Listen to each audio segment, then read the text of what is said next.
말하느니라. 아멘. 오늘 본문의 말씀을 가지고 지혜자에게 베푸시는 은혜, 지혜자에게 베푸시는 은혜라는 제목으로 말씀 증거하겠습니다. 오늘 본문 15절에 이 솔로몬의 경구자문을 묵상해 보면 이런 생각을 해보게 됩니다. 솔로몬은 어떻게 이렇게 많은 잠언을 썼을까? 솔로몬의 이 화법을 보면 의인은 이렇게 된다, 또 이렇게 되느니라, 이런 식의, 또 반대로 악인은 이렇게 되느니라, 이런 식의 표현을 하는데 솔로몬은 어떻게 확신을 가지고 이렇게 사람들에게 또 우리를 향해서 오늘 이 시대를 살아가는 저 여러분에게 확신 있는 믿음의 말들을 할 수 있을까요? 저는 이런 질문이 솔로몬이 이러한 잠언을 쓸 수 있는 자격이 없다라는 것을 이야기하는 것이 아닙니다. 또 제가 의심의 뜻으로 한 말이 아니라 솔로몬이 이 주옥 같은 말씀, 또 믿음의 말씀을 참 어떻게 이렇게 확신 있게 대답하는가에 대해서 한번 물음을 던진 것입니다. 우리가 일명 카드라 통신이라고 하죠. 예를 들어 저 사람 어떻게 저렇게 살을 많이 뺐대? 라는 물음을 던졌을 때 어떤 사람은 건강보조제 약을 먹고 뺐다고 하던데, 또 어떤 사람은 수술한 거 아니야? 수술한 것 같다고 들었어 라고 이렇게 말을 할 때 본인 당사자가 직접 나타나서 나는 추측이 난무한 가운데 나는 규칙적인 운동과 식습관으로 뺐어, 딱 이렇게 말을 하면 모든 사람은 믿게 되는 것입니다. 왜요? 본인이 직접 경험하고 체험하는 것을 이야기했기 때문에 확신이 가는 거죠. 솔로몬의 잠언도 마찬가지입니다. 하나님의 말씀 잠언을 기록하면서 솔로몬은요, 그의 삶에 먼저 지혜를 실천하는 삶을 살았음을 우리가 아는 것이지요. 그리고 그것을 적용했고 그의 결과가 무엇인지를 그는 명확하게 아는 사람이었습니다. 하나님께서 솔로몬에게 그 지혜를 주셨음을 우리는 너무나 잘 알고 있지요. 열왕기상 3장 12절에 보면 이런 표현이 있습니다.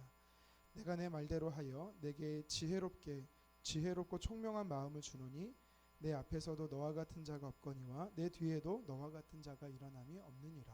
아멘.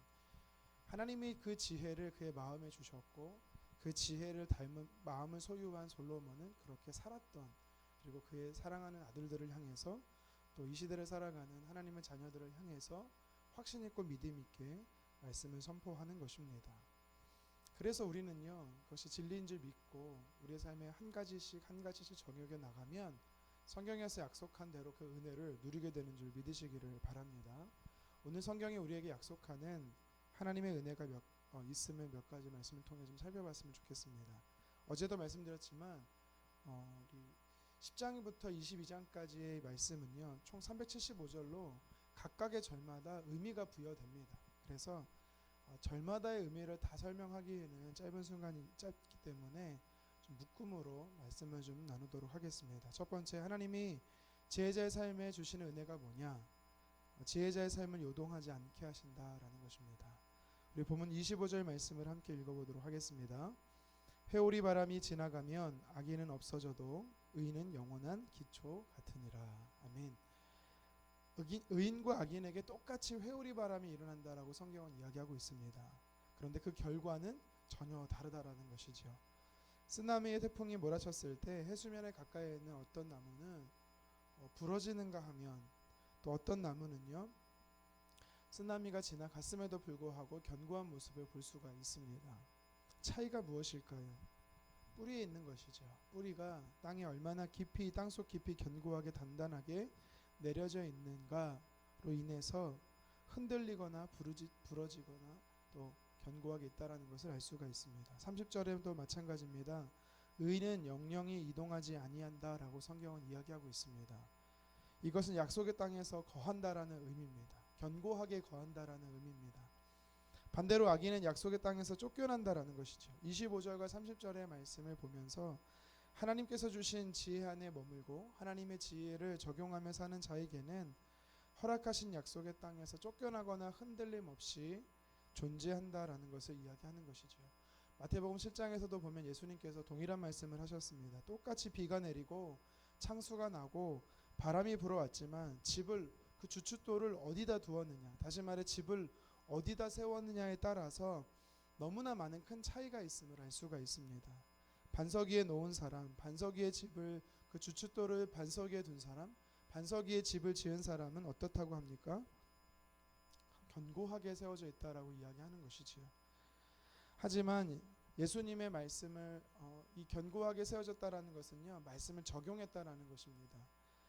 반석 위에 세웠다라는 것은 하나님의 말씀 위에 그 삶을 적용하며 산다라는 의미고요. 반대로 모래 위에 지은다라는 것은요, 하나님의 말씀을 들었어도 잊어버리고 기억지 못하고 실천하지 못하는 자를 의미하고, 그런 자들은 그 삶의 결과가 모든 것이 무너진다라는 것을 이야기하는 것입니다.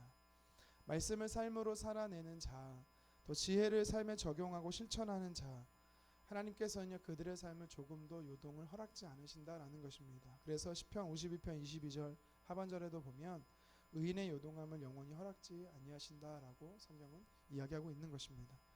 여러분, 우리가 이 세상에 살아가면서요 예상치 못한 안팎의 문제들이 늘 있습니다. 또 그 문제들이 우리를 우겨싸고 두렵게도 합니다. 그때마다 우리는 힘들고 지치지만 하나님이 하신 약속이 무엇입니까? 말씀을 삶에 적용하며 사는 자에게는 하나님께서 요동을 허락지 않는다라는 것입니다. 시간이 지나면 태풍은 지나가는 것입니다. 우리 인생의 문제도 똑같습니다. 시간이 흐르면 그 문제도 지나가게 돼 있습니다. 탈무드에서 그러죠. 이 또한 지나간다라고 이야기를 하지요. 우리 인생 문제도 똑같은 것입니다. 시간이 지나면 흘러가는데 문제는 그 기간 동안 우리가 정말 큰 피해를 보느냐 보지 않느냐라는 것은 우리가 얼마만큼 하나님의 말씀을, 그 지혜를 적용하며 순종하며 살아가느냐에 따라 달려있다라는 것입니다. 저와 여러분에게도 오늘 성경을 도전합니다. 하나님의 사람, 말씀을 소유한 하나님의 사람은 그 말씀의 뿌리를 내리고 다시 말해 삶으로 적용할 때 하나님께서 날마다 요동치 않게 하시는 승리를 주신다라는 것이지요. 이러한 은혜를 누리기를 주님의 이름으로 축원합니다. 계속해서 오늘 본문의 말씀을 우리에게 도전하는 메시지는 하나님께서는요 의인의 삶을 소망이 넘치게 하신다라는 것입니다. 하나님은 의인의 삶을 소망이 넘치게 하십니다. 우리 본문 22절 말씀을 한번 같이 읽겠습니다. 여호와께서 주시는 복은 사람을 부하게 하고 근심을 겸하여 주시지 아니하시니라. 아멘. 하나님께서요 복을 주실 뿐만 아니라 근심까지도 안 주시겠다라고 말씀합니다. 24절에도 악인에게는 그의 두려워하는 것이 임하거니와 의인은 그 원하는 것이 이루어지느니라 라고 성경은 말씀하지요. 하나님의 말씀을 소유하며 살아가는 지혜자의 삶에 소망이 있는 것입니다. 세상에는요 돈은 이 근심을 부르고 근심은 화를 부른다라는 말이 있습니다. 세상에서 재물을 소유한다라는 것은 좋은 것입니다. 그런데 오히려 돈이 있어서 행복한 것만이 아니다라는 것이죠. 더 많은 근심과 걱정에 휩싸이게 한다라는 것입니다.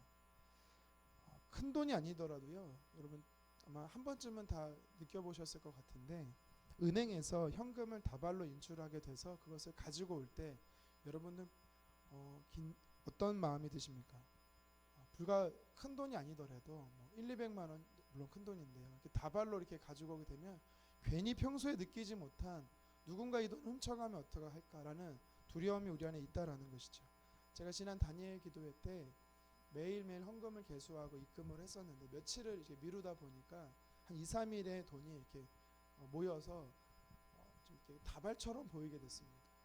미아사거리역 앞에 있는 하나은행에 가는데도 요 사이 한 3, 4분이면 가는 거리인데도 제가 돈을 들고 있는 손은 힘을 꽉 주는 것입니다. 누군가 훔쳐가지 못하도록 긴장하고 있는 것이죠.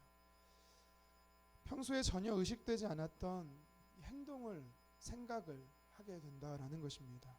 걱정이 되고 불편한 마음까지 있는 것입니다.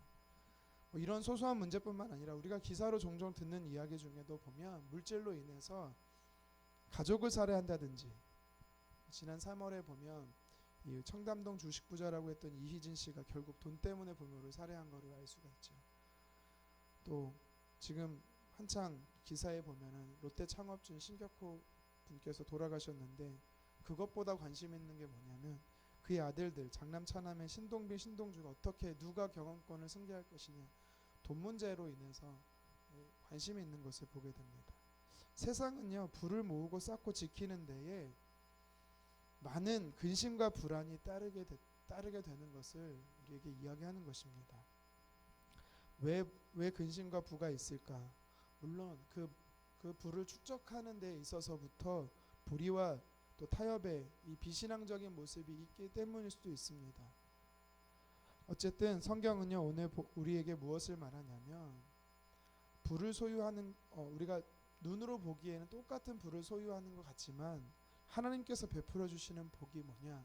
복을 누리는 사람은 오늘 성경의 22절에 근심과 불안에 없는 자유함이 있다라고 이야기를 하는 것입니다. 그는 자신의 그러니까 왜 어떻게 이런 마음을 느낄 수 있는가를 묵상해 보면 그 부의 근원이 누구에게 있느냐를 명확히 알고 있는 사람인 것이지요. 자신의 노력이 아니라 하나님께서 복을 주시는다라는 것에 대한 확신이 있는 자는 근심이 없다라는 것입니다. 27절에도 보면 하나님을 경외하는 사람은 장수한다라고 말을 하지요. 반대로 악인의 수명은 짧다, 단명한다라고 이야기를 합니다. 상대적으로 오래 사느냐 오래 살지 않느냐를 이야기하는 것 맞습니다.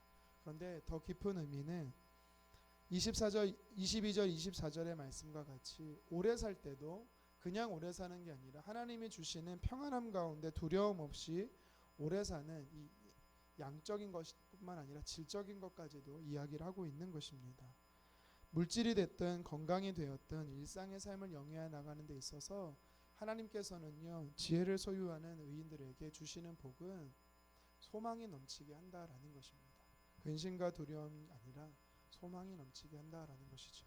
오늘도 우리가 하나님의 말씀을 소유하고 지킴으로 하나님이 주신 소망이 가득하기를 주님의 이름으로 축원합니다. 마지막으로 오늘 본문에서 주시는 영적 메시지를 한 가지만 더 살펴보겠습니다. 하나님께서요, 우리에게 어떤 은혜를 주시는가 하면 신뢰받는 사람이 되게 하신다라는 겁니다. 신뢰받는 사람이 되게 하신다. 총 15개의 오늘 본문 구절을 보면 무려 6개 구절에서 이 말과 입과 입술과 관련된 이야기가 나옵니다. 18절에서 21절까지 앞에 4구절, 그리고 31절과 32절 뒤에 2구절을 살펴보면 이 성경은 입에 대해서, 말에 대해서 또 이야기를 하죠. 어제도 이야기했고 오늘도 본문에서 이야기를 하고 있습니다. 이 앞부분과 뒷부분의 차이를 굳이 찾자라고 하면 이 앞에 4구절은 우리가 말을 함에 있어서 다른 사람과의 관계에서 나타나는 그런 관계의 문제고요. 뒤에 부분은 우리가 말함으로 인해서 하나님과의 관계된 것으로 차이점을 찾아볼 수가 있습니다. 19절에 보면 말을 많이 하면 그만큼 실수할 가능성이 있다라고 이야기를 합니다. 특히 공적인 자리에서 말 한마디 잘못했다가 낭패를 보는 경우가 있지요. 사람 앞에서 절제된 말을 하는 것은 순은과 같다라고 이야기를 합니다. 그리고 누군가를 가르칠 수 있는 지도자의 역할에 서게 된다라는 것이죠. 이것은 반대로 말하면 그가 하는 말을 신뢰할 수 있기 때문에 들을 수 있다라는 것입니다. 또 32절 상반절에 보면 의인의 입술은 기쁘게 할 것을 안다라고 이야기를 하지요. 여기서 기쁘게 할 것을 안다라는 원어를 보면 연락이 된다라는 것입니다. 그것은 하나님께서 그 단어를, 그 사람의 말을 들으신다, 기쁘게 들으신다라는 의미가 있는 것이지요. 우리는 오늘 언어 생활, 말로 인해서 씨앗을 심는 것입니다. 그런데 말의 씨앗을 심는데 이 씨앗은 결국에는 자라서 열매로 우리에게 돌아온다라는 것을 이야기를 합니다. 사람들 앞에서도 마찬가지고 하나님 앞에서도 마찬가지인 것이죠. 그래서 우리는 하나님 앞에서나 사람들 앞에서 늘 연락될 만한, 기쁘시게 할 만한 말들을 이야기해야 되는 것입니다. 부정적이고 회의적이고 또 비판하고 저주가 섞인 조롱 섞인 말이 아니라, 누군가를 실족하게 하고 낙심시키는 말이 아니라 그 사람에게 있어 복을 주고 우리가 누군가를 격려하고 위로하고 사랑하는, 세워주는 말을 했을 때 하나님께서는 우리의 말을 통해서 그 사람에게 신뢰를 얻게 하신다라고 이야기를 하는 것입니다. 그래서 용기와 희망을 붙돋는 말을 우리는 해야 된다라는 것입니다. 하나님께서는요, 사람 앞에서도 마찬가지지만 하나님 앞에서도 마찬가지입니다. 하나님께서 우리가 어떤 말을 하는지를 다 들으신다라는 것입니다. 그래서 저와 여러분들이 우리가 일상생활에서 하는 말이지만 하나님이 기뻐 받으실 만한 그런 언어, 그리고 사람들 앞에 신뢰 받을 만한 언어들을 사용하기를 주님의 이름으로 축원합니다. 말씀을 정리합니다.